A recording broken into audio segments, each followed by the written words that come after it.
श्रीगणेशाय नमः। अथ श्री हरिहर अष्टोत्तर शतनाम स्तोत्र। गोविंद माधव मुकुंद हरे मुरारे, शंभो शिवेश शशिशेखर शूलपाणे, दामोदराच्युत जनार्दन वासुदेव, त्याज्या भटाय इति सन्ततमामनन्ति, गंगाधरान्धकरिपो हर नीलकण्ठ, वैकुण्ठकैटभरिपो कमठाब्जपाणे, भूतेश खण्ड परशो मृडचण्डिकेश, त्याज्या भटाय इति सन्ततमामनन्ति, विष्णो नृसिंह मधुसूदन चक्रपाणे, गौरीपते गिरीश शंकर चंद्रचूड, नारायणासुरनिबर्हण सारंगपाणे, त्याज्या भटाय इति सन्ततमामनन्ति, मृत्युञ्जयोग्रविषमेक्षणकामशत्रो, श्रीकान्तपीतवसनाम्बुदनीलशौरे, ईशानकृत्तिवसन त्रिदशैकनाथ, त्याज्या भटाय इति सन्ततमामनन्ति, लक्ष्मीपते मधुरिपो पुरुषोत्तमाद्य, श्रीकण्ठ दिग्वसन शान्त पिनाकपाणे, आनन्दकन्द धरणीधर पद्मनाभ, त्याज्या भटाय इति सन्ततमामनन्ति, सर्वेश्वर त्रिपुरसूदन देवदेव, ब्रह्मण्यदेव गरुडध्वज शङ्खपाणे, त्र्यक्षोरगाभरण बालमृगाङ्कमौले, त्याज्या भटाय इति सन्ततमामनन्ति, श्रीराम राघव रमेश्वर रावणारे, भूतेश मन्मथरिपो प्रमथाधिनाथ, चाणूरमर्दन हृषीकपते मुरारे, त्याज्या भटाय इति सन्ततमामनन्ति, शूलिन्गिरीश रजनीश कलावतंस, कंसप्रणाशन सनातन केशिनाश, भर्गत्रिनेत्र भवभूतपते पुरारे, त्याज्या भटाय इति सन्ततमामनन्ति, गोपीपते यदुपते वसुदेवसूनो, कर्पूर गौर वृषभध्वज फालनेत्र, गोवर्धनोद्धरण धर्मधुरीण गोप, त्याज्या भटाय इति सन्ततमामनन्ति, स्थाणो त्रिलोचन पिनाकधर स्मरारे, कृष्णानिरुद्ध कमलाकर कल्मषारे, विश्वेश्वर त्रिपथगात्र जटाकलाप, त्याज्या भटाय इति सन्ततमामनन्ति, अष्टोत्तराधिकशतेन सुचारुनाम्नां, सन्दर्भितां ललितरत्नकदम्बकेन, सन्नायकां दृढगुणां निजकण्ठगतां यो, कुर्यादिमां स्रजमहो स यमं न पश्येत्, गणा ऊचुः इत्थं द्विजेन्द्र निजभृत्यगणान् सदैव, संशिक्षयेदवनिगान् स हि धर्मराजः, अन्येऽपि ये हरिहराङ्कधराधरायां, ते दूरतः पुनरहो परिवर्जनीयाः। अगस्त्य उवाच यो धर्मराज रचितां ललितप्रबन्धां, नामावलिं सकलकल्मषबीजहन्त्रीं, धीरोऽत्र कौस्तुभभृतः शशिभूषणस्य, नित्यं जपेत् स्तनरसं न पिबेत् स्वमातुः, इति शृण्वन् कथां रम्यां शिवशर्मा प्रियेण घां, प्रहर्षवक्त्रः पुरतो ददर्श सरसीं पुरीम्। अथ श्री गजेन्द्रमोक्ष स्तोत्र। श्रीशुक उवाच एवं व्यवसितो बुद्ध्या समाधाय मनोहृदि जजाप परमं जाप्यं प्राग्जन्मन्यनुशिक्षितं।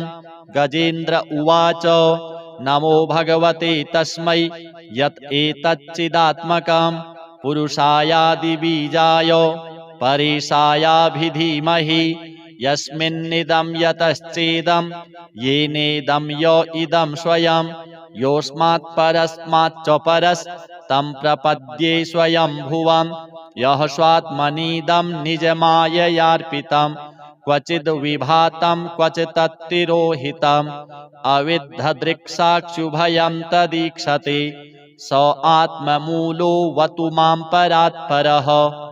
कालेन पञ्चत्वमितेषु कृत्स्नसो लोकेषु पालेषु च सर्वहेतुषु तमस्तदासीद् गहनं गभीरं यस्तस्य पारेऽभिविराजते विभुः न यस्य देवा ऋषयः पदं विदुर्जन्तुः पुनः कोऽर्हति गन्तुमीरितुं यथा नटस्याकृतिभिरविचेष्टतो दुरत्ययानुक्रमणः समावतु दिदृक्षवो यस्य पदं सुमङ्गलं विमुक्तसङ्गा मुनयः सुसाधवः चरन्त्यलोकव्रतमव्रणं वने भूतात्मभूतः सुहृदः समे गतिः न विद्यते यस्य च जन्म कर्म वा न नाम रूपे गुणदोष एव वा तथापि लोकाप्ययसम्भवाय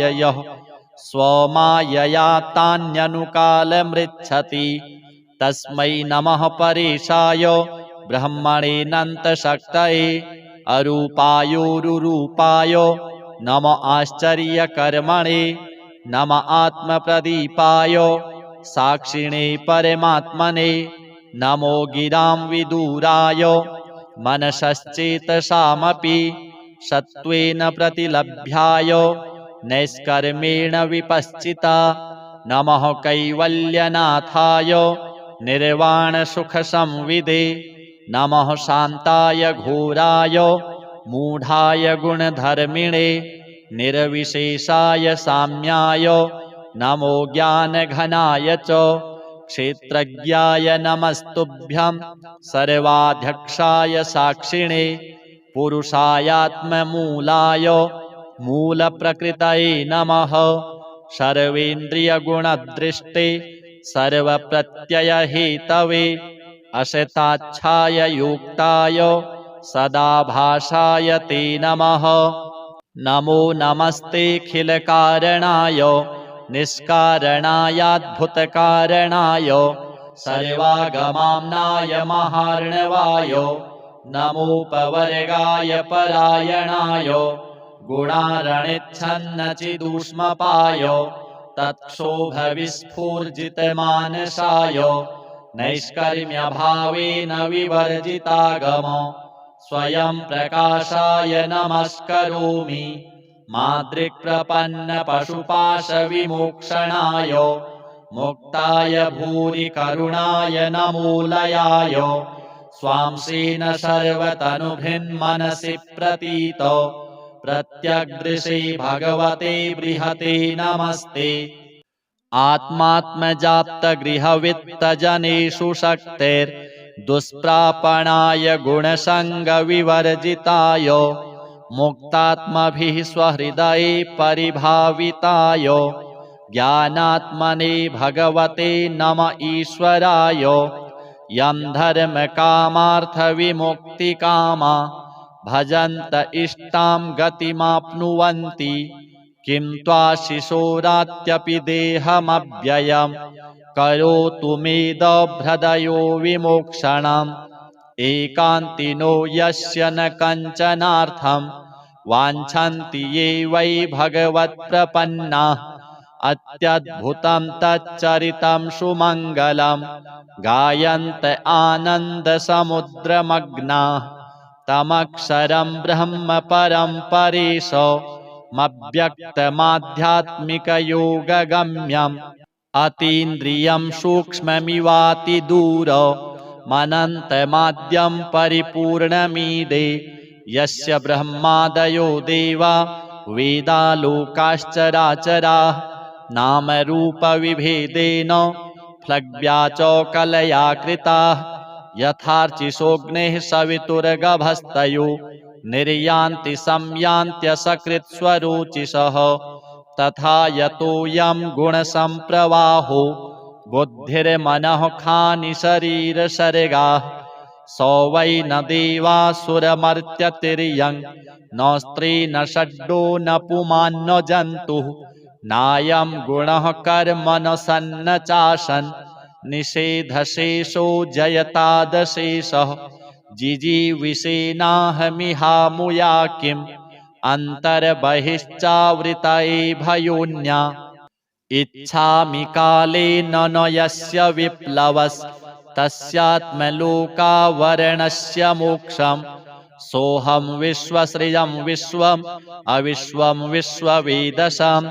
विश्वात्मानमजं ब्रह्म प्रणतोऽस्मि परं पदं योगरन्धितकर्माणो हृदि योगविभाविते योगिनो यं प्रपश्यन्ति योगेशं तं नतोऽस्म्यहं नमो नमस्तुभ्यमसह्यवेगो शक्तित्रयायाखिलधिगुणाय प्रपन्नपालाय दुरन्तशक्तये कदिन्द्रियाणां मनवाप्यवर्त्मने नायं वेद स्वमात्मानं यच्छक्त्याहन्धिया हतं तं दुरत्ययमाहात्म्यं भगवन्तमितोऽस्म्यहं श्रीशुक उवाच एवं गजेन्द्रमुपवर्णितनिरविशेषं ब्रह्मादयो विविधलिङ्गभिदाभिमानाः नैते यदोपससृपुरनिखिलात्मकत्वात् तत्राखिलामरमयो हरिराविरासीत् तं तद्वदार्थमुपलभ्य जगन्निवासः स्तोत्रं निशम्य दिविजैः सह संस्तुवद्भिः छन्दोमयेन गरुडेन समुह्यमानश्चक्रायुधोऽभ्यगमदाशु यतो गजेन्द्रः सोऽन्तः सरस्युरुबलेन गृहीत आर्तो दृष्ट्वा गरुत्मतिहरिं ख उपात्तचक्रम् उत्क्षिप्य शाम्बुजकरं गिरमाह कृच्छ्रान् नारायणाखिलगुरो भगवन्नमस्ते तं वीक्ष्य पीडितमजः सहसावतीर्य सग्राहमाशु सरसः कृपयोज्जहार ग्राहाद्विपाटितमुखादरिणा गजेन्द्रं सम्पश्यतां हरिरमुमुच दुस्त्रियाणाम् अथ श्री शालिग्राम स्तोत्र अस्य श्री शालिग्राम स्तोत्र मंत्रस्य श्री भगवान् ऋषिः श्रीनारायणो देवता अनुष्टुप् छन्दः श्री शालिग्राम स्तोत्र मंत्र जपे विनियोगः युधिष्ठिर उवाच श्रीदेव देव देवेश देवतार्चनमुत्तमम् तत्सर्वं श्रोतुमिच्छामि ब्रूहि मे पुरुषोत्तम श्रीभगवानुवाच गण्डक्यां चोत्तरे तीरे गिरिराजस्य दक्षिणे 10 योजनविस्तीर्णा महाक्षेत्रवसुन्धरा शालिग्रामो भवेद्देवो देवी द्वारावती भवेत् उभयोः सङ्गमो यत्र मुक्तिस्तत्र न संशयः शालिग्रामशिला यत्र यत्र द्वारावती शिला उभयोः सङ्गमो यत्र मुक्तिस्तत्र न संशयः आजन्मकृतपापानां प्रायश्चित्तं य इच्छति शालिग्रामशिलावारि पापहारि नमोऽस्तु ते अकालमृत्युहरणं सर्वव्याधिविनाशनं विष्णोः पादोदकं पीत्वा शिरसा धारयाम्यहं शङ्खमध्ये स्थितं तोयं भ्रामितं केशवोपरि अङ्गलग्नं मनुष्याणां ब्रह्महत्यादिकं दहेत् स्नानोदकं पिबेन् नित्यं चक्राङ्कितशिलोद्भवं प्रक्षाल्य शुद्धं तत्तोयं ब्रह्महत्यां व्यपोहति अग्निष्टोमसहस्राणि वाजपेयशतानि च सम्यक् फलमवाप्नोति विष्णोर्नैवेद्यभक्षणात्। नैवेद्ययुक्तां तुलसीं च मिश्रितां विशेषतः पादजलेन विष्णोः योष्णाति नित्यं पुरतो मुरारिः। प्राप्नोति यज्ञायुतकोटिपुण्यं खण्डिता स्फुटिता भिन्ना वह्निदग्धा तथैव च।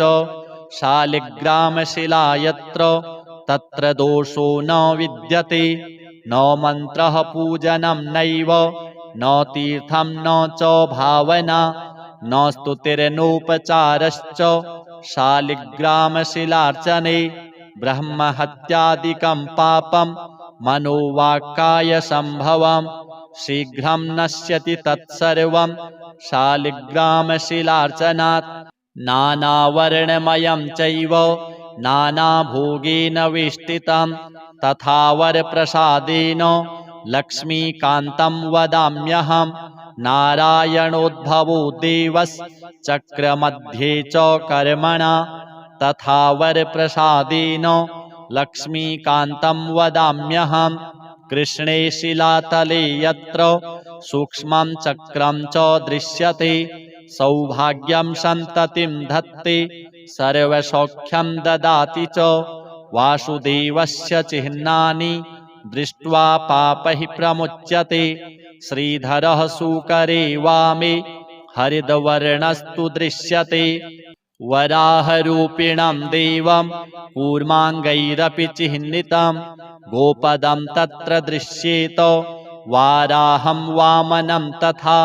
पीतवर्णं तु देवानां रक्तवर्णं भयावहं नारसिंहो भवेद्देवो मोक्षदं च प्रकीर्तितं।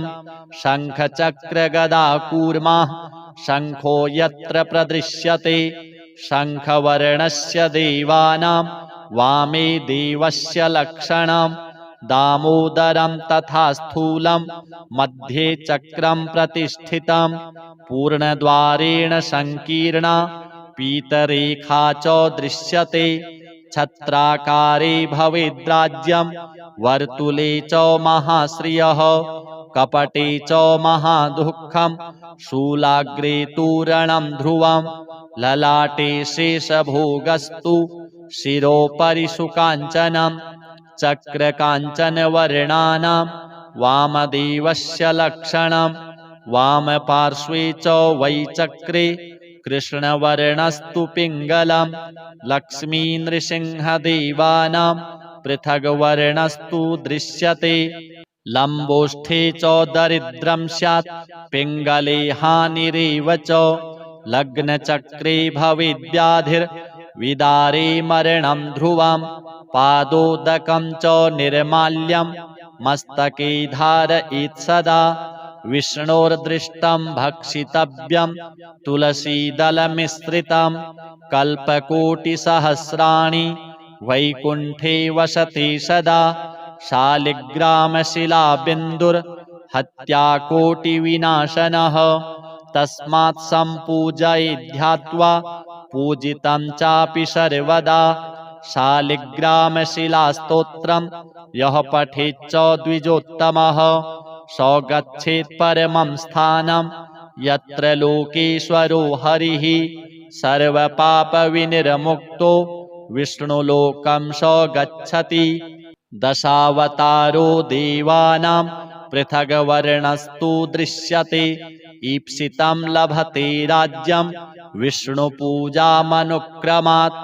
कोट्यो हि ब्रह्महत्यानाम् अगम्यागम्यकोटयः ताः सर्वाः नाशमायान्ति विष्णोर्नैवेद्यभक्षणात्। विष्णोः पादोदकं पीत्वा कोटिजन्माघनाशनं तस्मादष्टगुणं पापं भूमौ बिन्दुनिपातनात्। अथ श्री तुलसी स्तोत्रम्।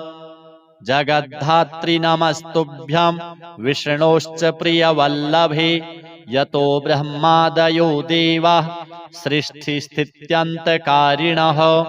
नमस्तुलसी कल्याणी नमो विष्णुप्रिये शुभे नमो मोक्षप्रदे देवी नमः सम्पत्प्रदायिके तुलसी पातु मां नित्यं सर्वापद्भ्योऽपि सर्वदा कीर्तितापि स्मृता वापि पवित्रयति मानवं नमामि शिरसा देवीं तुलसीं विलसत्तनुं यां दृष्ट्वा पापिनो मर्त्या मुच्यन्ते सर्वकिल्बिषात् तुलस्या रक्षितं सर्वं जगदेतच्चराचरं या विनिहन्ति पापानि दृष्ट्वा वा पापिभिर्नरैः नमस्तुलस्यतितरां यस्यै बद्धाञ्जलिं कलौ कलयन्ति सुखं सर्वं स्त्रियो वैश्यास्तथा परे तुलस्या नापरं किञ्चित् दैवतं जगतीतले यथा पवित्रितो लोको विष्णुसङ्गेन वैष्णवः तुलस्याः पल्लवं विष्णोः शिरस्यारोपितं कलौ आरोपयति सर्वाणि श्रेयांसि वरमस्तके तुलस्यां सकला देवा वसन्ति सततं यतः अतस्तामर्चयेल्लोके सर्वान् देवान् समर्चयन् नमस्तुलसी सर्वज्ञे पुरुषोत्तमवल्लभे पाहि मां सर्वपापेभ्यः सर्वसम्पत्प्रदायिके इति स्तोत्रं पुरा गीतं पुण्डरीकेण धीमता विष्णुमर्चयता नित्यं शोभनैस्तुलसीदलैः तुलसी श्रीर्महालक्ष्मीर्विद्या विद्यायशस्विनी धर्म्या धर्मानना देवी देवी देवमनः प्रिया लक्ष्मी प्रियसखी देवी द्यौर्भूमिरचलाचला षोडशैतानि नामानि तुलस्याः कीर्तयन्नरः लभते सुतरां भक्तिम् अन्ते विष्णुपदं लभेत् तुलसी भूर्महालक्ष्मीः पद्मिनी श्रीर्हरिप्रिया तुलसी श्रीसखिशुभे पापहारिणि पुण्यदे नमस्ते नारदनुते नारायण मनः प्रिये। अथ श्री विष्णु अष्टोत्तर शतनाम स्तोत्र अष्टोत्तरशतं नाम्नां विष्णोरतुलतेजसः यस्य श्रवणमात्रेण नरो नारायणो भवेत् विष्णुर्जिष्णुर्वषट्कारो देवदेवो वृषाकपिः दामोदरो दीनबन्धुः आदिदेवोदितेः सुतः पुण्डरीकः परानन्दः परमात्मा परात्परः परशुधारी विश्वात्मा कृष्णः कलिमलापः कौस्तुभोद्भासितो रस्को नरो नारायणो हरिः हरो हरप्रियः स्वामी वैकुण्ठो विश्वतो मुखः ऋषिकेशो प्रमेयात्मा वराहो धरणीधरः वामनो वेदवक्ता च वासुदेवः सनातनः रामो विरामो विरजो रावणारी रमापतिः वैकुण्ठवासी वसुमान् धनदो धरणीधरः धर्मेशो धरणीनाथो ध्येयो धर्मभृतांवरः सहस्रशीर्षा पुरुषः सहस्राक्षः सहस्रपात् सर्वगः सर्ववित् सर्वः शरण्यः साधुवल्लभः कौसल्यानन्दनः श्रीमान् रक्षः कुलविनाशकः जगत्कर्ता जगद्धर्ता जगज्जेता जनार्तिः जानकी वल्लभो देवो जयरूपो जलेश्वरः क्षीराब्धिवासी क्षीराब्धि तनया वल्लभस्तथा शेषशायी पन्नगारी वाहनो विष्टरस्रवः माधवो मथुरानाथो मुकुन्दो मोहनाशनः दैत्यारिः पुण्डरीकाक्षो ह्यच्युतो मधुसूदनः सोमसूर्याग्निनयनो नृसिंहो भक्तवत्सलः नित्यो निरामयः शुद्धो नरदेवो जगत्प्रभुः हयग्रीवो जितरिपुः उपेन्द्रो रुक्मिणीपतिः सर्वदेवमयः श्रीशः सर्वाधारः सनातनः सौम्यः सौम्यप्रदः स्रष्टा विश्वक्सेनो जनार्दनः यशोदातनयो योगी योगशास्त्रपरायणः रुद्रात्मको रुद्रमूर्तिः राघवो मधुसूदनः इति ते कथितं दिव्यं नाम्नाम् अष्टोत्तरं शतं सर्वपापहरं पुण्यं विष्णोरमिततेजसः दुःखदारिद्र्यदौर्भाग्यं नाशनं सुखवर्धनं सर्वसम्पत्करं सौम्यं महापातकनाशनं प्रातरुत्थाय विप्रेन्द्र पठेदेकाग्र्यमानसः तस्य नश्यन्ति विपदां राशयः सिद्धिमाप्नुयात् श्रीनारायणार्पणमस्तु। अथ श्री हरिहर अष्टोत्तर शतनाम स्तोत्र। गोविंद माधव मुकुंद हरे मुरारे शंभो शिवेश शशिशेखर शूलपाणे दामोदराच्युत जनार्दन वासुदेव त्याज्या भटाय इति सन्ततमामनन्ति गंगाधरान्धकरिपो हर नीलकण्ठ वैकुण्ठकैटभरिपो कमठाब्जपाणे भूतेश खण्ड परशो मृडचण्डिकेश त्याज्या भटाय इति सन्ततमामनन्ति विष्णो नृसिंह मधुसूदन चक्रपाणे गौरीपते गिरीश शंकर चंद्रचूड नारायणासुरनिबर्हण सारंगपाणे त्याज्या भटाय इति सन्ततमामनन्ति मृत्युञ्जयोग्रविषमेक्षणकामशत्रो श्रीकान्तपीतवसनाम्बुदनीलशौरे ईशानकृत्तिवसन त्रिदशैकनाथ त्याज्या भटाय इति सन्ततमामनन्ति लक्ष्मीपते मधुरिपो पुरुषोत्तमाद्य श्रीकण्ठ दिग्वसन शान्तपिनाकपाणे आनन्दकन्द धरणीधर पद्मनाभ त्याज्या भटाय इति सन्ततमामनन्ति सर्वेश्वर त्रिपुरसूदन देवदेव ब्रह्मण्यदेव गरुडध्वज शङ्खपाणे त्र्यक्षोरगाभरण बालमृगाङ्कमौले त्याज्या भटाय इति सन्ततमामनन्ति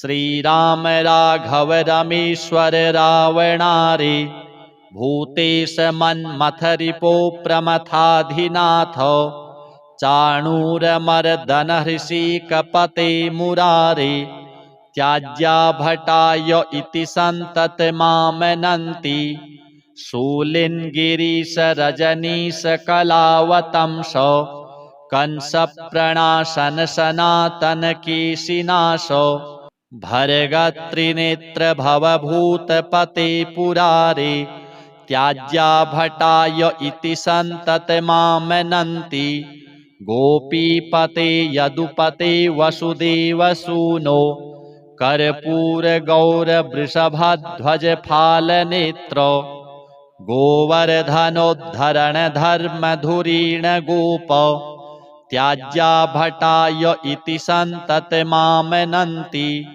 स्थाणो त्रिलोचन पिनाकधर स्मरारे कृष्णानिरुद्ध कमलाकर कल्मषारे विश्वेश्वर त्रिपथगात्र जटाकलाप त्याज्या भटाय इति सन्ततमामनन्ति अष्टोत्तराधिकशतेन सुचारुनाम्नां सन्दर्भितां ललितरत्नकदम्बकेन सन्नायकां दृढगुणां निजकण्ठगतां यो कुर्यादिमां स्रजमहो स यमं न पश्येत् गणा ऊचुः इत्थं द्विजेन्द्र निजभृत्यगणान् सदैव संशिक्षयेदवनिगान् स हि धर्मराजः। अन्येऽपि ये हरिहराङ्कधराधरायां ते दूरतः पुनरहो परिवर्जनीयाः। अगस्त्य उवाच यो धर्मराजरचितां ललितप्रबन्धां नामावलिं सकलकल्मषबीजहन्त्रीं धीरोऽत्र कौस्तुभभृतः शशिभूषणस्य नित्यं जपेत्स्तनरसं न पिबेत् स मातुः। इति शृण्वन् कथां रम्यां शिवशर्मा प्रियेण घां प्रहर्षवक्त्रः पुरतो ददर्श सरसीं पुरीम्। अथ श्री गजेन्द्रमोक्ष स्तोत्रम्। श्रीशुक उवाच एवं व्यवसितो बुद्ध्या समाधाय मनोहृदि जजाप परमं जाप्यं प्राग्जन्मन्यनुशिक्षितं। गजेन्द्र उवाच नमो भगवते तस्मै यत् एतच्चिदात्मकं पुरुषायादिबीजाय परेशायाभिधीमहि यस्मिन्निदं यतश्चेदं येनेदं य इदं स्वयं योऽस्मात् परस्माच्च परस्तं प्रपद्ये स्वयंभुवं यः स्वात्मनीदं निजमाययार्पितं क्वचिद् विभातं क्वचित्तिरोहितम् अविद्धदृक्साक्षुभयं तदीक्षते स आत्ममूलो वतु मां परात्परः। कालेन पञ्चत्वमितेषु कृत्स्नसो लोकेषु पालेषु च सर्वहेतुषु तमस्तदासीद् गहनं गभीरं यस्तस्य पारेऽभिविराजते विभुः।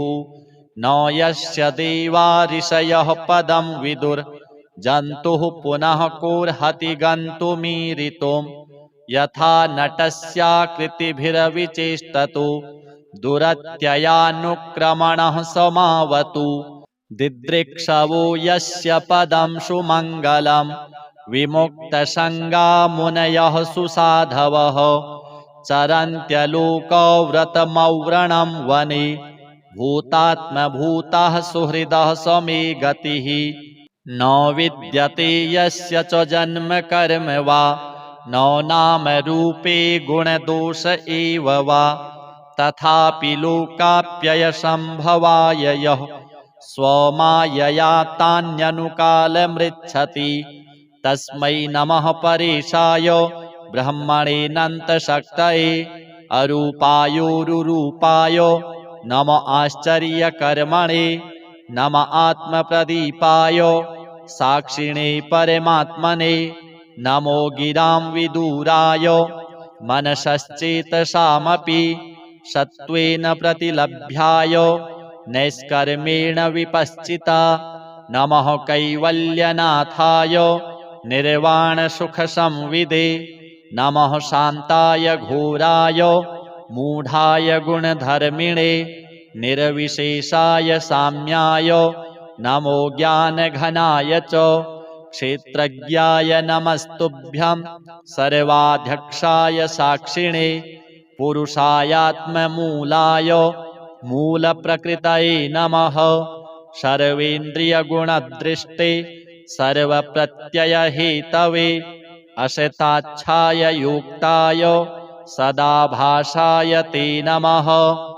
नमो नमस्तेऽखिलकारणाय निष्कारणायाद्भुतकारणाय सर्वागमाम्नाय महार्णवाय नमोपवर्गाय परायणाय गुणारणिच्छन्नचिदूष्मपाय तत्क्षोभविस्फूर्जितमानसाय नैष्कर्म्यभावेन विवर्जितागम स्वयं प्रकाशाय नमस्करोमि मादृक्प्रपन्नपशुपाशविमोक्षणाय मुक्ताय भूरि करुणाय नमोलयाय स्वांसेन सर्वतनुभृन्मनसि प्रतीत प्रत्यग्दृशे भगवते बृहते नमस्ते।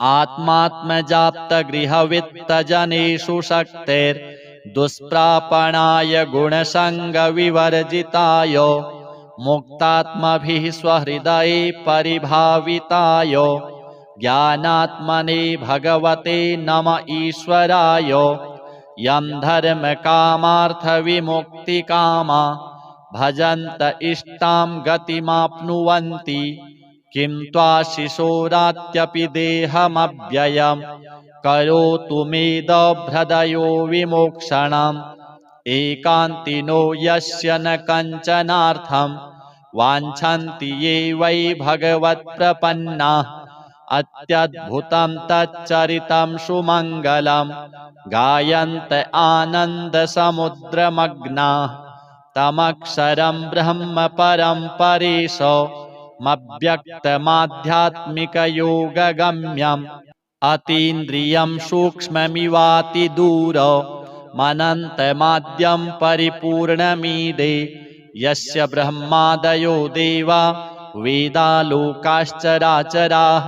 नामरूपविभेदेन फ्लग्व्या च कलया कृताः यथार्चिषोऽग्नेः सवितुर्गभस्तयो निर्यान्ति संयान्त्यसकृत्स्वरोचिषः तथा यतोऽयं गुणसम्प्रवाहो बुद्धिर्मनः खानि शरीरसर्गाः स वै न देवासुरमर्त्यतिर्यं न स्त्री न षड्डो न पुमान् न जन्तुः नायं गुणः कर्म न सन्न चाशन् निषेधशेषो जयतादशेषः जिजीविषेनाहमिहामुया किम् अन्तर्बहिश्चावृतये भयोन्या इच्छामि कालेन न यस्य विप्लवस्तस्यात्मलोकावरणस्य मोक्षम् सोऽहं विश्वश्रियं विश्वम् अविश्वं विश्ववेदशं विश्वात्मानमजं ब्रह्म प्रणतोऽस्मि परं पदं योगरन्धितकर्माणो हृदि योगविभाविते योगिनो यं प्रपश्यन्ति योगेशं तं नतोऽस्म्यहं नमो नमस्तुभ्यमसह्यवेग शक्तित्रयायाखिलधिगुणाय प्रपन्नपालाय दुरन्तशक्तये कदिन्द्रियाणां मनवाप्यवर्त्मने नायं वेद स्वमात्मानं यच्छक्त्याहन्धिया हतं तं दुरत्ययमाहात्म्यं भगवन्तमितोऽस्म्यहं श्रीशुक उवाच एवं गजेन्द्रमुपवर्णितनिरविशेषं ब्रह्मादयो विविधलिङ्गभिदाभिमानाः नैते यदोपससृपुर्निखिलात्मकत्वात् तत्राखिलामरमयो हरिराविरासीत् तं तद्वदार्थमुपलभ्य जगन्निवासः स्तोत्रं निशम्य दिविजैः सह संस्तुवद्भिः छन्दोमयेन गरुडेन समुह्यमानश्चक्रायुधोऽभ्यगमदाशु यतो गजेन्द्रः सोऽन्तः सरस्युरुबलेन गृहीत आर्तो दृष्ट्वा गरुत्मतिहरिं ख उपात्तचक्रम् उत्क्षिप्य शाम्बुजकरं गिरमाह कृच्छ्रान् नारायणाखिलगुरो भगवन्नमस्ते तं वीक्ष्य पीडितमजः सहसावतीर्य सग्राहमाशु सरसः कृपयोज्जहार ग्राहाद्विपाटितमुखादरिणा गजेन्द्रं सम्पश्यतां हरिरमुमुच दुस्त्रियाणाम् अथ श्री शालिग्राम स्तोत्र अस्य श्री शालिग्राम स्तोत्रमन्त्रस्य श्री भगवान् ऋषिः श्रीनारायणो देवता अनुष्टुप् छन्दः श्री शालिग्राम स्तोत्रमन्त्र जपे विनियोगः युधिष्ठिर उवाच श्रीदेवदेव देवेश देवतार्चनमुत्तमम् तत्सर्वं श्रोतुमिच्छामि ब्रूहि मे पुरुषोत्तम श्रीभगवानुवाच गण्डक्यां चोत्तरे तीरे गिरिराजस्य दक्षिणे 10 योजनविस्तीर्णा महाक्षेत्रवसुन्धरा शालिग्रामो भवेद्देवो देवी द्वारावती भवेत् उभयोः सङ्गमो यत्र मुक्तिस्तत्र न संशयः शालिग्रामशिला यत्र यत्र द्वारावती शिला उभयोः सङ्गमो यत्र मुक्तिस्तत्र न संशयः आजन्मकृतपापानां प्रायश्चित्तं य इच्छति शालिग्रामशिलावारि पापहारि नमोऽस्तु ते अकालमृत्युहरणं सर्वव्याधिविनाशनं विष्णोः पादोदकं पीत्वा शिरसा धारयाम्यहं शङ्खमध्ये स्थितं तोयं भ्रामितं केशवोपरि अङ्गलग्नं मनुष्याणां ब्रह्महत्यादिकं दहेत् स्नानोदकं पिबेन्नित्यं चक्राङ्कितशिलोद्भवं प्रक्षाल्य शुद्धं तत्तोयं ब्रह्महत्यां व्यपोहति अग्निष्टोमसहस्राणि वाजपेयशतानि च सम्यक् फलमवाप्नोति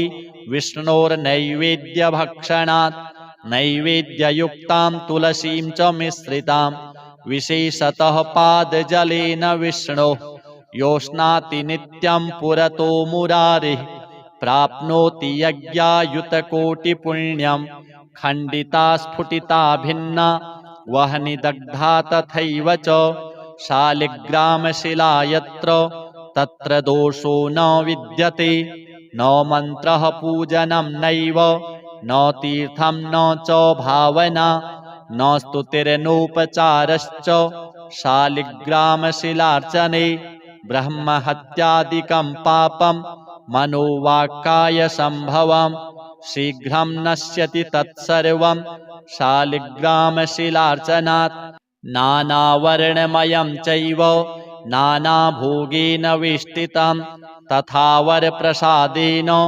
लक्ष्मीकान्तं वदाम्यहं नारायणोद्भवो देवश्चक्रमध्ये च कर्मणा तथा वरप्रसादेन लक्ष्मीकान्तं वदाम्यहं कृष्णे शिलातले यत्र सूक्ष्मं चक्रं च दृश्यते सौभाग्यं सन्ततिं धत्ते सर्वसौख्यं ददाति च वासुदेवस्य चिह्नानि दृष्ट्वा पापैः प्रमुच्यते श्रीधरः सूकरे वामे हरिद्वर्णस्तु दृश्यते वराहरूपिणं देवं कूर्माङ्गैरपि चिह्नितं गोपदं तत्र दृश्येत वाराहं वामनं तथा पीतवर्णं तु देवानां रक्तवर्णं भयावहं नारसिंहो भवेद्देवो मोक्षदं च प्रकीर्तितं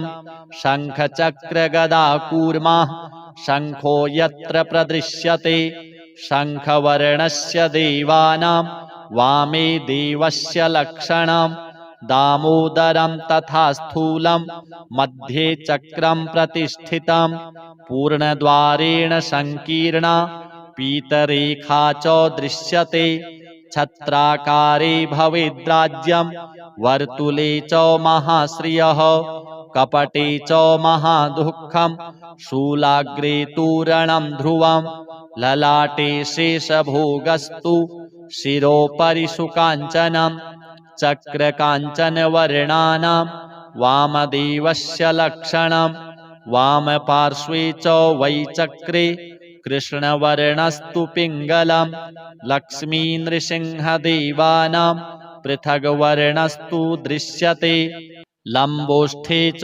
दरिद्रं स्यात् पिङ्गले हानिरेव च लग्नचक्रे भवेद्व्याधिर्विदारे मरणं ध्रुवं पादोदकं च निर्माल्यं मस्तके धारयेत् सदा विष्णोर्दृष्टं भक्षितव्यं तुलसीदलमिश्रितं कल्पकोटिसहस्राणि वैकुण्ठे वसति सदा शालिग्रामशिलाबिन्दुर्हत्याकोटिविनाशनः तस्मात् सम्पूजयेद्ध्यात्वा पूजितं चापि सर्वदा शालिग्रामशिलास्तोत्रं यः पठेच्च द्विजोत्तमः स गच्छेत् परमं स्थानं यत्र लोकेश्वरो हरिः सर्वपापविनिर्मुक्तो विष्णुलोकं स गच्छति।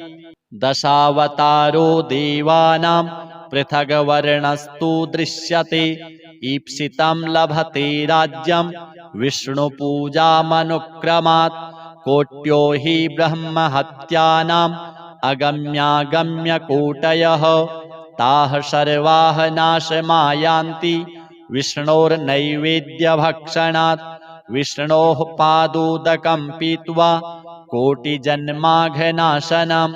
तस्मादष्टगुणं पापं भूमौ बिन्दुनिपातनात्। अथ श्री तुलसी स्तोत्र। जगद्धात्री नमस्तुभ्यं विष्णोश्च प्रियवल्लभे।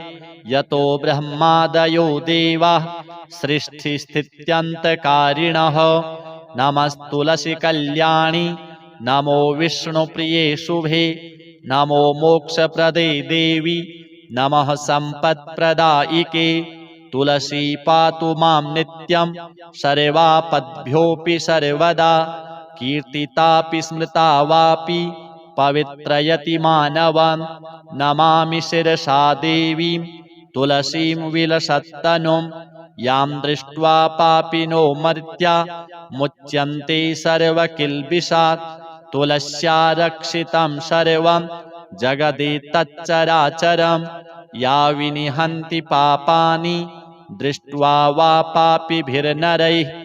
नमस्तुलस्यतितरां यस्यै बद्धाञ्जलिं कलौ। कलयन्ति सुखं सर्वं स्त्रियो वैश्यास्तथा परे। तुलस्या नापरं किञ्चित् दैवतं जगतीतले। यथा पवित्रितो लोको विष्णुसङ्गेन वैष्णवः। तुलस्याः पल्लवं विष्णोः शिरस्यारोपितं कलौ। आरोपयति सर्वाणि श्रेयांसि वरमस्तके। तुलस्यां सकला देवा वसन्ति सततं यतः। अतस्तामर्चयेल्लोके सर्वान् देवान् समर्चयन्। नमस्तुलसी सर्वज्ञे पुरुषोत्तमवल्लभे। पाहि मां सर्वपापेभ्यः सर्वसम्पत्प्रदायिके।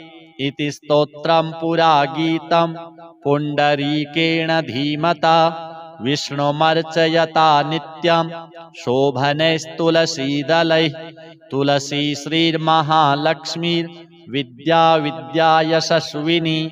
धर्म्या धर्मानना देवी देवी देवमनः प्रिया। लक्ष्मी प्रियसखी देवी द्यौर्भूमिरचलाचला। षोडशैतानि नामानि तुलस्याः कीर्तयन्नरः। लभते सुतरां भक्तिम् अन्ते विष्णुपदं लभेत्। तुलसी भूर्महालक्ष्मीः पद्मिनी श्रीर्हरिप्रिया। तुलसी श्रीसखिशुभे पापहारिणि पुण्यदे। नमस्ते नारदनुते नारायण मनः प्रिये।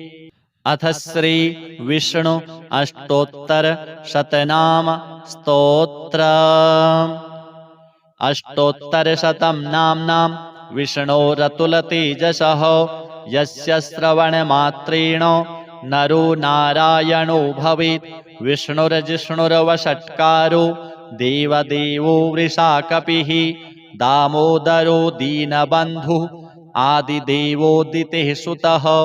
पुण्डरीकः परानन्दः परमात्मा परात्परः। परशुधारी विश्वात्मा कृष्णः कलिमलापः। कौस्तुभोद्भासितो रस्को नरो नारायणो हरिः। हरो हरप्रियः स्वामी वैकुण्ठो विश्वतो मुखः। ऋषिकेशो प्रमेयात्मा वराहो धरणीधरः। वामनो वेदवक्ता च वासुदेवः सनातनः। रामो विरामो विरजो रावणारी रमापतिः। वैकुण्ठवासी वसुमान् धनदो धरणीधरः। धर्मेशो धरणीनाथो ध्येयो धर्मभृतांवरः। सहस्रशीर्षा पुरुषः सहस्राक्षः सहस्रपात्। सर्वगः सर्ववित् सर्वः शरण्यः साधुवल्लभः। कौसल्यानन्दनः श्रीमान् रक्षः कुलविनाशकः जगत्कर्ता जगद्धर्ता जगज्जेता जनार्तिः जानकी वल्लभो देवो जयरूपो जलेश्वरः क्षीराब्धिवासी क्षीराब्धि तनया वल्लभस्तथा शेषशायी पन्नगारी वाहनो विष्टरस्रवः माधवो मथुरानाथो मुकुन्दो मोहनाशनः दैत्यारिः पुण्डरीकाक्षो ह्यच्युतो मधुसूदनः सोमसूर्याग्निनयनो नृसिंहो भक्तवत्सलः नित्यो निरामयः शुद्धो नरदेवो जगत्प्रभुः हयग्रीवो जितरिपुः उपेन्द्रो रुक्मिणीपतिः सर्वदेवमयः श्रीशः सर्वाधारः सनातनः सौम्यः सौम्यप्रदः स्रष्टा विश्वक्सेनो जनार्दनः यशोदातनयो योगी योगशास्त्रपरायणः रुद्रात्मको रुद्रमूर्तिः राघवो मधुसूदनः इति ते कथितं दिव्यं नाम्नाम् अष्टोत्तरं शतं सर्वपापहरं पुण्यं विष्णोरमिततेजसः दुःखदारिद्र्यदौर्भाग्यं नाशनं सुखवर्धनं सर्वसम्पत्करं सौम्यं महापातकनाशनं प्रातरुत्थाय विप्रेन्द्र पठेदेकाग्र्यमानसः तस्य नश्यन्ति विपदां राशयः सिद्धिमाप्नुयात् श्रीनारायणार्पणमस्तु। अथ श्री हरिहर अष्टोत्तर शतनाम स्तोत्र।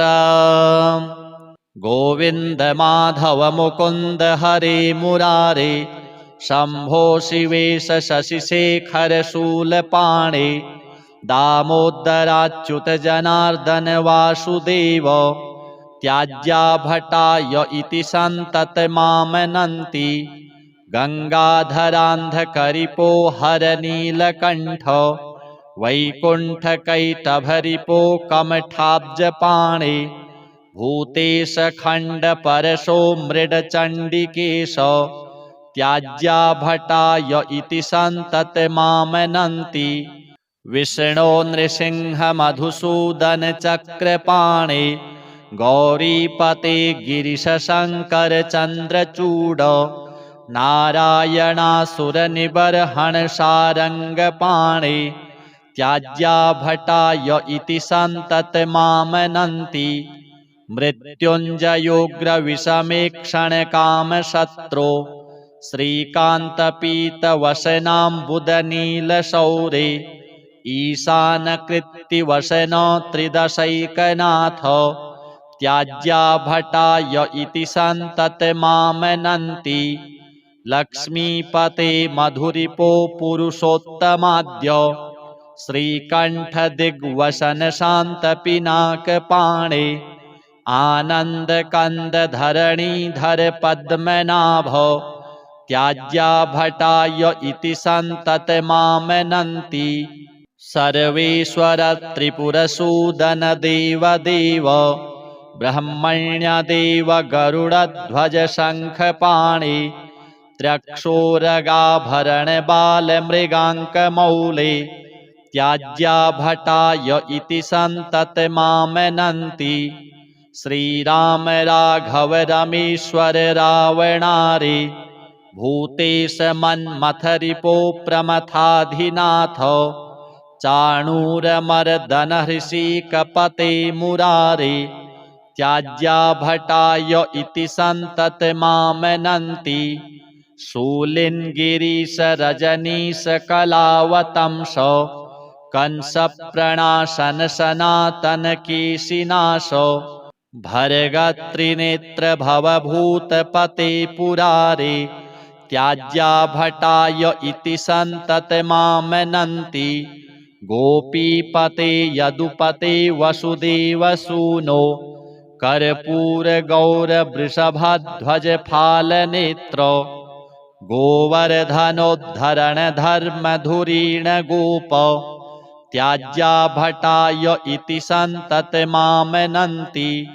स्थाणो त्रिलोचन पिनाकधर स्मरारे कृष्णानिरुद्धकमलाकरकल्मषारे विश्वेश्वर त्रिपथगाद्रजटाकलाप त्याज्या भटाय इति सन्ततमामनन्ति अष्टोत्तराधिकशतेन सुचारुनाम्नां सन्दर्भितां ललितरत्नकदम्बकेन सन्नायकां दृढगुणां निजकण्ठगतां यो कुर्यादिमां स्रजमहो स यमं न पश्येत्। गणा ऊचुः इत्थं द्विजेन्द्र निजभृत्यगणान् सदैव संशिक्षयेदवनिगान् स हि धर्मराजः अन्येऽपि ये हरिहराङ्कधराधरायां ते दूरतः पुनरहो परिवर्जनीयाः। अगस्त्य उवाच यो धर्मराजरचितां ललितप्रबन्धां नामावलिं सकलकल्मषबीजहन्त्रीं धीरोऽत्र कौस्तुभभृतः शशिभूषणस्य नित्यं जपेत्स्तनरसं न पिबेत् स मातुः इति शृण्वन् कथां रम्यां शिवशर्मा प्रियेण घां प्रहर्षवक्त्रः पुरतो ददर्श सरसीं पुरीम्। अथ श्री गजेन्द्रमोक्ष स्तोत्र। श्रीशुक उवाच एवं व्यवसितो बुद्ध्या समाधाय मनोहृदि जजाप परमं जाप्यं प्राग्जन्मन्यनुशिक्षितं।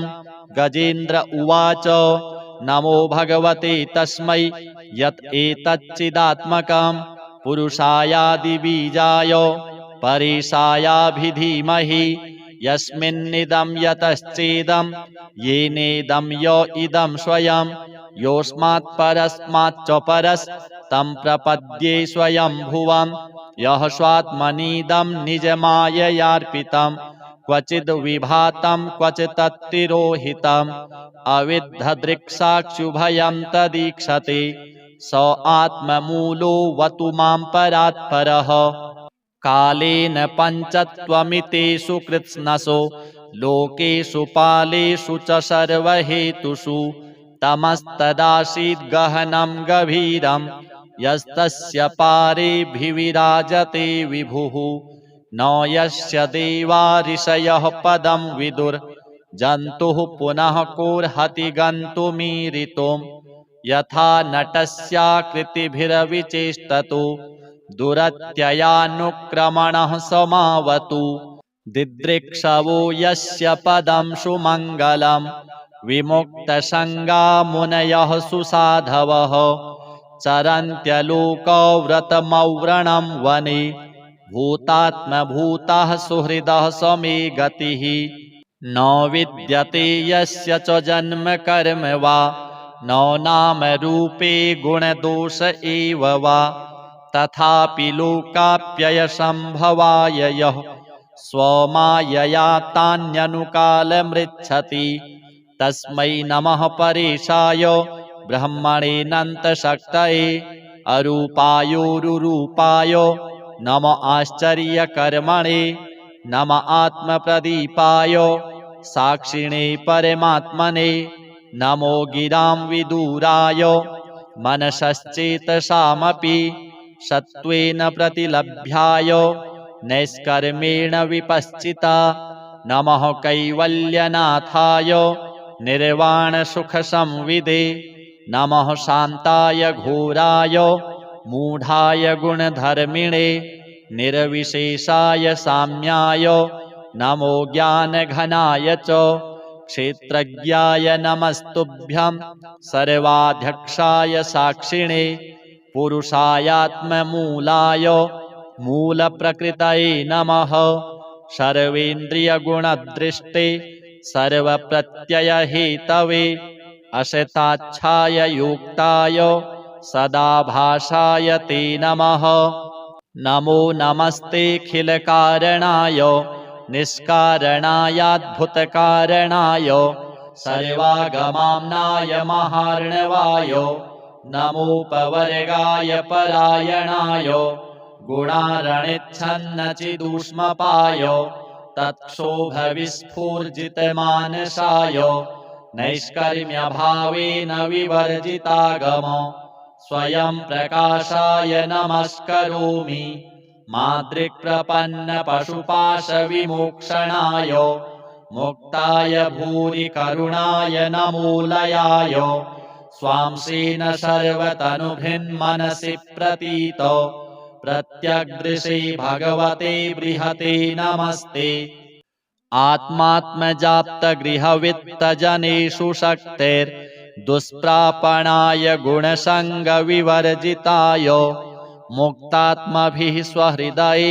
परिभाविताय ज्ञानात्मने भगवते नम ईश्वराय यं धर्मकामार्थविमुक्तिकामा भजन्त इष्टां गतिमाप्नुवन्ति किं त्वाशिशोरात्यपि देहमव्ययम् करोतु मेदभ्रदयो विमोक्षणम् एकान्तिनो यस्य न कञ्चनार्थं वाञ्छन्ति ये वै भगवत्प्रपन्नाः अत्यद्भुतं तच्चरितं सुमङ्गलं गायन्त आनन्दसमुद्रमग्नाः तमक्षरं ब्रह्म परं परेशमव्यक्तमाध्यात्मिकयोगगम्यम् अतीन्द्रियं सूक्ष्ममिवातिदूरमनन्तमाद्यं परिपूर्णमीदे यस्य ब्रह्मादयो देवा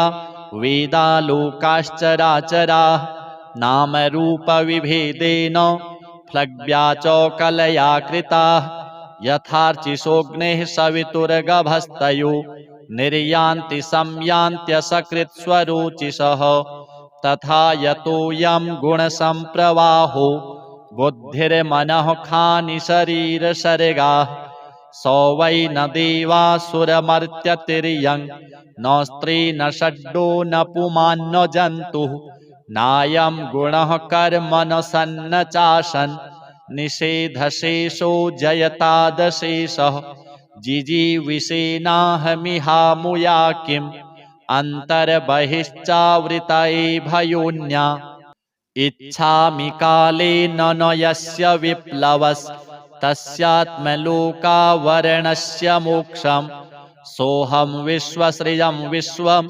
अविश्वं विश्ववेदसं विश्वात्मानमजं ब्रह्म प्रणतोऽस्मि परं पदं योगरन्धितकर्माणो हृदि योगविभाविते योगिनो यं प्रपश्यन्ति योगेशं तं नतोऽस्म्यहं नमो नमस्तुभ्यमसह्यवेगो शक्तित्रयायाखिलधिगुणाय प्रपन्नपालाय दुरन्तशक्तये कदिन्द्रियाणां मनवाप्यवर्त्मने नायं वेद स्वमात्मानं यच्छक्त्याहन्धिया हतं तं दुरत्ययमाहात्म्यं भगवन्तमितोऽस्म्यहं श्रीशुक उवाच एवं गजेन्द्रमुपवर्णितनिरविशेषं ब्रह्मादयो विविधलिङ्गभिदाभिमानाः नैते यदोपससृपुर्निखिलात्मकत्वात् तत्राखिलामरमयो हरिराविरासीत् तं तद्वदार्थमुपलभ्य जगन्निवासः स्तोत्रं निशम्य दिविजैः सह संस्तुवद्भिः छन्दोमयेन गरुडेन समुह्यमानश्चक्रायुधोऽभ्यगमदाशु यतो गजेन्द्रः सोऽन्तःसरस्युरुबलेन गृहीत आर्तो दृष्ट्वा गरुत्मतिहरिं ख उपात्तचक्रम् उत्क्षिप्य शाम्बुजकरं गिरमाह कृच्छ्रान् नारायणाखिलगुरो भगवन्नमस्ते तं वीक्ष्य पीडितमजः सहसावतीर्य सग्राहमाशु सरसः कृपयोज्जहार ग्राहाद्विपाटितमुखादरिणा गजेन्द्रं सम्पश्यतां हरिरमुमुच दुस्त्रियाणाम् अथ श्री शालिग्राम स्तोत्र। अस्य श्री शालिग्राम स्तोत्र मंत्रस्य श्री भगवान् ऋषिः श्रीनारायणो देवता अनुष्टुप् छन्दः श्री शालिग्राम स्तोत्र मंत्र जपे विनियोगः। युधिष्ठिर उवाच श्रीदेवदेव देवेश देवतार्चनमुत्तमं तत्सर्वं श्रोतुमिच्छामि ब्रूहि मे पुरुषोत्तम। श्रीभगवानुवाच गण्डक्यां चोत्तरे तीरे गिरिराजस्य दक्षिणे दशयोजनविस्तीर्णा महाक्षेत्रवसुन्धरा शालिग्रामो भवेद्देवो देवी द्वारावती भवेत्। उभयोः सङ्गमो यत्र मुक्तिस्तत्र न संशयः। शालिग्रामशिला यत्र यत्र द्वारावती शिला उभयोः सङ्गमो यत्र मुक्तिस्तत्र न संशयः। आजन्मकृतपापानां प्रायश्चित्तं य इच्छति शालिग्रामशिलावारि पापहारि नमोऽस्तु ते। अकालमृत्युहरणं सर्वव्याधिविनाशनं विष्णोः पादोदकं पीत्वा शिरसा धारयाम्यहम्। शङ्खमध्ये स्थितं तोयं भ्रामितं केशवोपरि अङ्गलग्नं मनुष्याणां ब्रह्महत्यादिकं दहेत्। स्नानोदकं पिबेन्नित्यं चक्राङ्कितशिलोद्भवं प्रक्षाल्य शुद्धं तत्तोयं ब्रह्महत्यां व्यपोहति। अग्निष्टोमसहस्राणि वाजपेयशतानि च सम्यक् फलमवाप्नोति विष्णोर्नैवेद्यभक्षणात्। नैवेद्ययुक्तां तुलसीं च मिश्रितां विशेषतः पादजलेन विष्णोः योष्णाति नित्यं पुरतो मुरारिः। प्राप्नोति यज्ञायुतकोटिपुण्यं खण्डिता स्फुटिता भिन्ना वह्निदग्धा तथैव च। शालिग्रामशिला यत्र तत्र दोषो न विद्यते न मन्त्रः पूजनं नैव न तीर्थं न च भावना न स्तुतिर्नोपचारश्च शालिग्रामशिलार्चने। ब्रह्महत्यादिकं पापं मनोवाक्कायसम्भवं शीघ्रं नश्यति तत्सर्वं शालिग्रामशिलार्चनात्।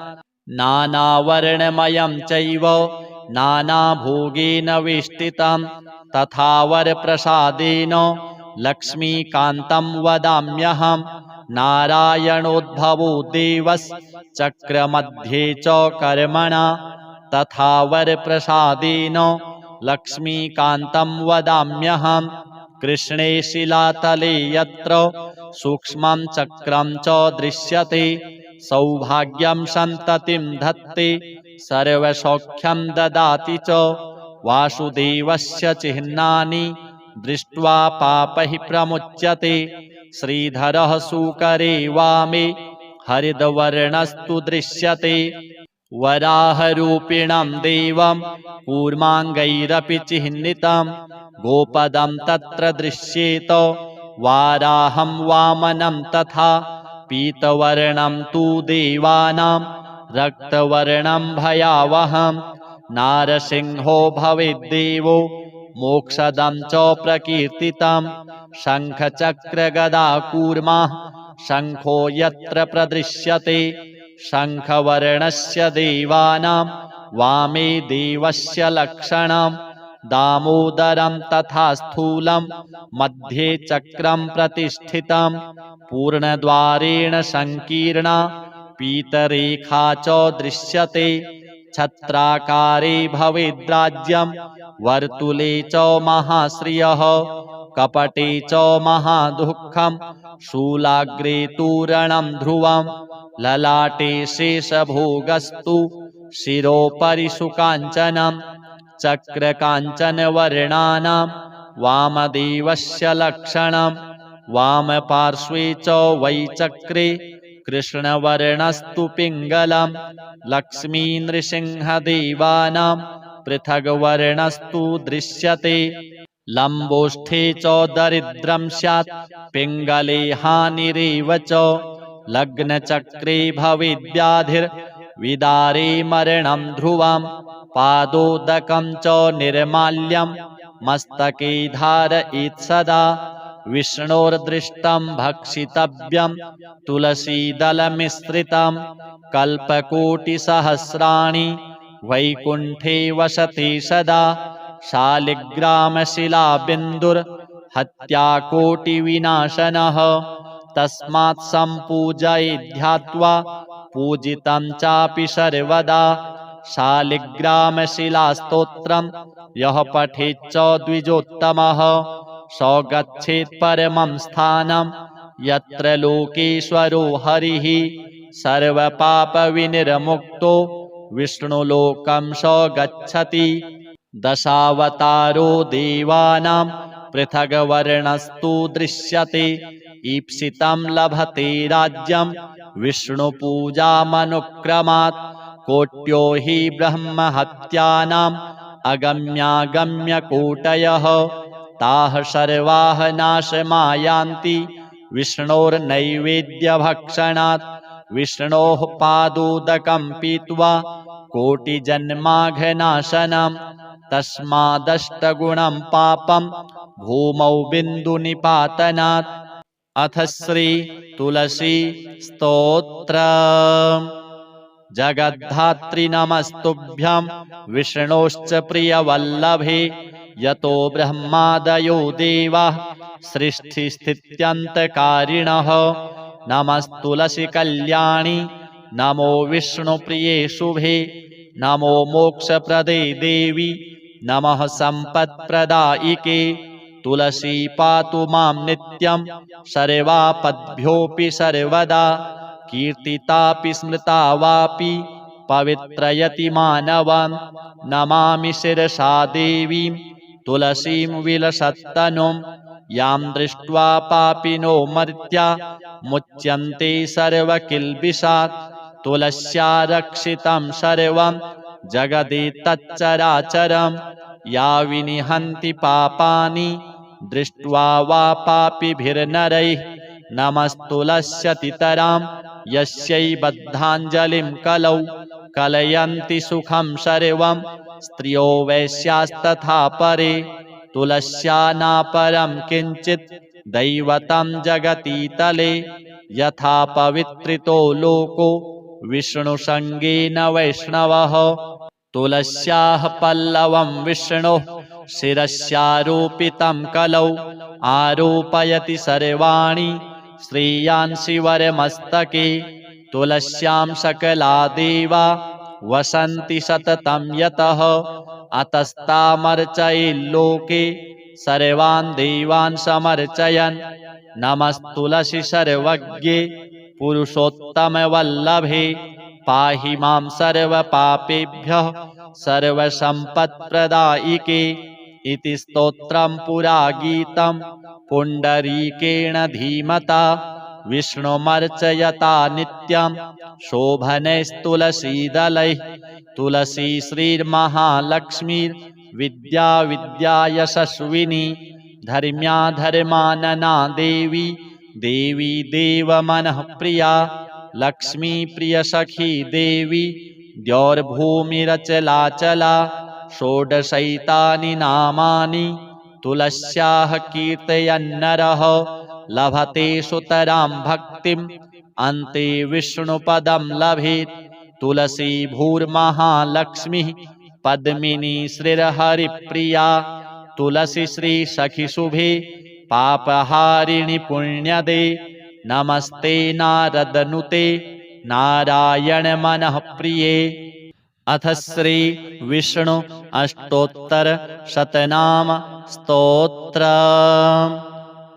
अष्टोत्तर शतं नाम्नां विष्णोरतुलतेजसः यस्य श्रवणमात्रेण नरो नारायणो भवेत् विष्णुर्जिष्णुर्वषट्कारो देवदेवो वृषाकपिः दामोदरो दीनबन्धुः आदिदेवोदितेः सुतः पुण्डरीकः परानन्दः परमात्मा परात्परः परशुधारी विश्वात्मा कृष्णः कलिमलापः कौस्तुभोद्भासितो रश्को नरो नारायणो हरिः हरो हरप्रियः स्वामी वैकुण्ठो विश्वतो मुखः ऋषिकेशो प्रमेयात्मा वराहो धरणीधरः वामनो वेदवक्ता च वासुदेवः सनातनः रामो विरामो विरजो रावणारी रमापतिः